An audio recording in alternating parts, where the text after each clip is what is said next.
মূল বিষয়টা অ্যাকচুয়ালি কমলপুর থেকে যে রাধানগর গাড়িগুলি আসে সেই গাড়িগুলি আপনার খোয়াইতে আগে 10 মিনিট টাইম দিত প্যাসেঞ্জার ওঠানোর জন্য নামানোর জন্য। এখন তারা দীর্ঘদিন এভাবে চলতে চলতে করলো 9 মিনিট। 9 মিনিট আমরা মাইনা নিচ্ছি, মাইনা নেওয়ার পরও চলতেছে চলতেছে হঠাৎ করে আবার ওখানে 5 মিনিট করে দিছে। করে দেওয়ার পরে 5 মিনিটে একটা প্যাসেঞ্জার উঠাইতে নামাইতে আমরা সময় জায়গা, কেউ টয়লেটে যায়, কমলপুরতে যারা কেউ ইয়াতে যায়, তুই চা খায় এক কাপ ইটা করতে করতে জায়গা তুই এর মধ্যে আর পিছের গায়ে খোয়ার গাড়ি আইয়া ঠেলা আরম্ভ করে যাও যাও যাও যাও এসে দেয়। তো বাইরে গেলে মনে করেন আরেকটা গাড়ির ওভারটেক খোয়ার আরেকটা গাড়ির ওভারটেক করেছে রাস্তার, কে যে ওভারটেক করছে দুর্ব্যবহার আরম্ভ করে ড্রাইভার কন্ডাক্টরের লগে। ওই কারণে ওই ইয়াতে তারার লগে কোনো সদুত্তর না পাই, তারার লগে অনেক দিন ধরে আমরা আলোচনা বসার চেষ্টা করতেছি, তারা বইতে রাজি না। সদুত্তর না পাই গতকালকের থেকে আমরা গাড়িগুলি বন্ধ রাখছি আর কি। খোয়াই, কমলপুর, কৈলাসর যা আছে সব শুধু বাস ছোট গাড়িগুলি যাতায়াত করতে, ছোটো গাড়ি যাতায়াত করতেছে। এতে যে মানে যাত্রীরা রয়েছে তাদের যে অসুবিধা সে বিষয়টা এটা ওই কারণে আমি আগেই যাত্রীদের কাছ থেকে ক্ষমা প্রার্থী চাইছি যে আমরা সহযোগিতা করার জন্য। কতদিন মানে আপনাদের এই আশা করি আজকের মধ্যে সমস্যার সমাধান হয়ে যাবে। এখন অবধি কোনো আলোচনা হয়েছে, খোয়াই থেকে মণ্ডল সভাপতি ফোন করেছিল, তারপর জেলার এই সম্পাদক ফোন করেছে যে ভাই আমরা সব সমস্যা আমরা মিটিয়ে দিতেছি, তোমরা তাড়াতাড়ি করে গাড়িগুলি চালানোর ব্যবস্থা করো। আমরা বলছি ঠিক আছে, আমরা মৌখিক না দিয়ে আমরা একটা লিখিত দিয়ে দেন, আমরা চালাই দেবো এক্ষুনি গাড়ি। এমনিতে প্রত্যেক দিন আপনাদের রাধানগর স্টেট থেকে কতটা বাস যাতায়াত করে?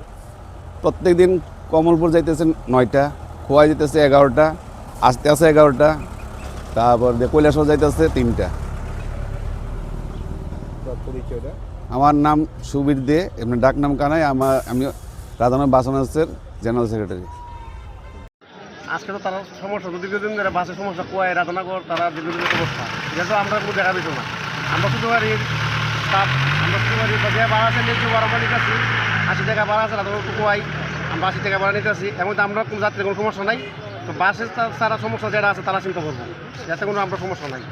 বাস যে পরিমাণ যাত্রী বহন করে, ছোট গাড়িগুলি সেই বহনকারী কি করতে পারে বা কোনো ধরনের সমস্যা হইতেছে ছোট গাড়ি দিয়ে? ছোটো গাড়ি আমরা কোনো সমস্যা নাই। আমরা ছোটো গাড়ি রাধানগর ট্রেন পরিচালনা আগে থেকে চলছে ভালো, পরিবেশ ভালো চলছে, তারা সমস্যা আমরা ইরিয়া দেখার বিষয় না। যেহেতু বাস পরিষেবা বন্ধ, আপনারা কি কোনো ধরনের যাত্রীর কাছ থেকে অতিরিক্ত ভাড়া নিচ্ছেন? না না, এটা অতিরিক্ত যেটা ভাড়া ন্যায্য ভাড়া আমরা 80 টাকা ভাড়া 80 টাকা নিতেছি। আগে কত ছিল? আগে 80 টাকা ছিল, আর আজকে 80 টাকা। এতে কোনো ধরনের অসুবিধা হইতেছে না না, কোনো ধরনের অসুবিধা নেই। প্রত্যেক দিন আপনারা ছোট গাড়ি কটায় যাতায়াত করে? 20-25 তারপরে। এই যে বাস পরিষেবাটা, সেটা কতদিন অবধি বন্ধ রাখা হবে সে বিষয়ে জানেন? এটা তো তারা সমস্যা, তারাই বলতে পারবে, তারা সমস্যা আমরা বলতে পারবো না।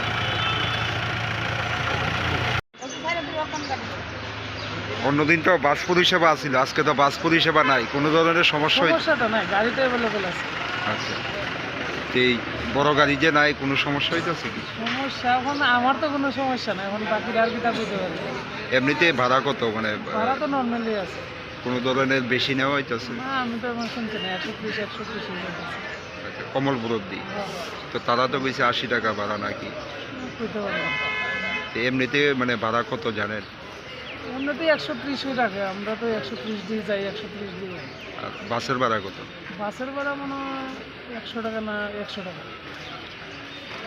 প্রত্যেক দিন যাতায়াত করেন নাকি? না, প্রত্যেক দিন করি না। আজকেই?